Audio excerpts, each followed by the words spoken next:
അസ്സലാമലൈക്കും. പുതിയൊരു വീഡിയോയിലേക്ക് എല്ലാവർക്കും സ്വാഗതം.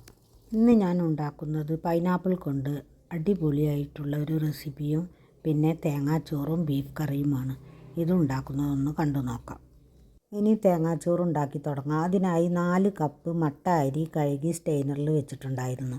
ഇനി അരി നമുക്കൊരു കുക്കറിലേക്ക് ഇട്ട് കൊടുക്കാം. എന്നതിന് ശേഷം പാകത്തിനുള്ള ഉപ്പ്, 2 സ്പൂൺ ഉലുവ, 1.5 കപ്പ് ചുവന്നുള്ളി ക്ലീൻ ചെയ്ത് മുറിച്ചെടുത്തത്, അതിൻ്റെ കൂടെ തന്നെ ഒരു തേങ്ങയും കൂടി ഇട്ട് നല്ലതുപോലെ കൈ വെച്ച് വേണം നമുക്ക് തിരുമ്പിയെടുക്കാൻ.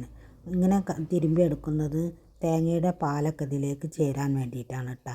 ഇനി നമുക്ക് 4 കപ്പ് അരിയിലേക്ക് 8 കപ്പ് വെള്ളമാണ് ഒഴിച്ചു കൊടുക്കേണ്ടത്. എന്നാലേ നമ്മുടെ അരി ശരിക്ക് വെന്ത് കിട്ടുള്ളൂ. കാരണം ഇത് നല്ല വടിമട്ട എന്ന് പറഞ്ഞ അരിയാണ്, നല്ല വേവുള്ള അരിയാണ് കേട്ടോ. ഇനി കുക്കറിൽ വെള്ളം ഒഴിച്ചതിന് ശേഷം നമുക്ക് അടച്ചു കൊടുത്ത് കുക്ക് ചെയ്തെടുക്കാം.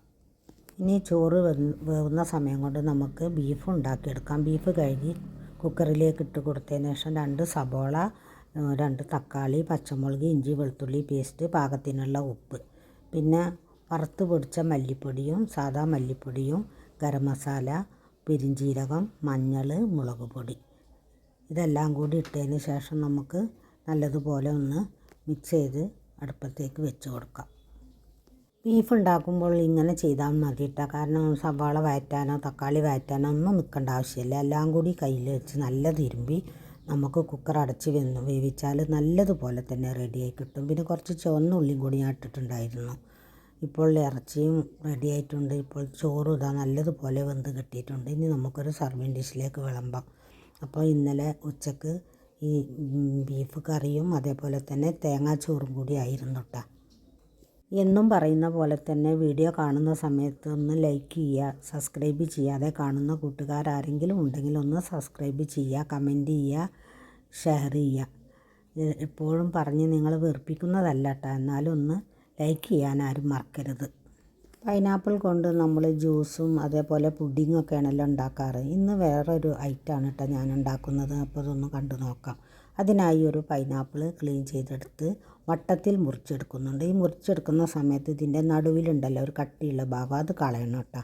ഇനി ഒരു ബൗളിലേക്ക് 1.5 സ്പൂൺ കാശ്മീരി മുളക് പൊടി, പിന്നെ 1 സ്പൂൺ കുരുമുളക്, 2 ടേബിൾ സ്പൂൺ പഞ്ചസാര, പാകത്തിനുള്ള ഉപ്പ്, ഇതെല്ലാം ഇട്ടതിന് ശേഷം നല്ലതുപോലെ ഒന്ന് മിക്സ് ചെയ്തെടുക്കാം. ഇനി ഇതിലേക്ക് ഓരോ പീസ് പൈനാപ്പിളും ഇട്ട് നല്ലതുപോലെ ഈ മുളകും ഈ പഞ്ചസാരയും കൂടിയുള്ള കൂട്ട് ഒന്ന് ഇതിലേക്ക് പുരട്ടിയെടുക്കാം. ഇനി എല്ലാ പീസസും ഇതുപോലെ തന്നെ ചെയ്തെടുക്കാം. അതിന് ശേഷം നമുക്ക് ഒരു പാൻ വെച്ച് അതിലേക്ക് ബട്ടർ ഇട്ട് കൊടുക്കണം.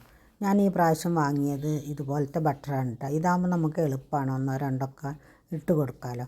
ഇനി ബട്ടർ ചൂടായി വന്നാൽ ഇതിലേക്ക് ഓരോ പീസ് പൈനാപ്പിളും വെച്ച് കൊടുക്കാം. നമ്മുടെ കയ്യിൽ ബട്ടർ ഇല്ല എന്നുണ്ടെങ്കിൽ വെളിച്ചെണ്ണ ചേർത്ത് ഫ്രൈ ചെയ്തെടുത്താലും മതി കേട്ടോ.